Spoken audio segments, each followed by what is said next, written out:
केंद्रीय निवडणूक आयोगाचे मुख्य निवडणूक आयुक्त म्हणून ज्ञानेश कुमारांची नियुक्ती करण्यात आली आहे।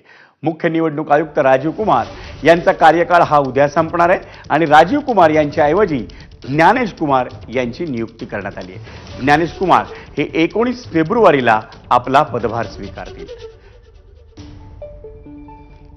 या संदर्भात अधिक माहिती जाणून घ्या माझी सहकारी सोनाली शिंदेकडून। सोनाली, काय सविस्तर माहिती आहे? अगदी नुकतीच ज्ञानेश कुमार यांच्या नावाची घोषणा करण्यात आलेली आहे। आत्ताचे जे निवडणूक आयुक्त आहेत राजीव कुमार हे निवृत्त होणार आहेत आणि त्यानंतर हे पद जे आहे, ही जबाबदारी आहे ती ज्ञानेश कुमार यांना जाणार आहे।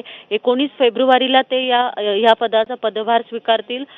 विशेष म्हणजे जो नवीन कायदा करण्यात आला त्या कायद्यानुसार होणारी ही पहिली अपॉइंटमेंट आपल्याला म्हणावी लागेल। धन्यवाद सोनाली या सविस्तर माहितीबद्दल।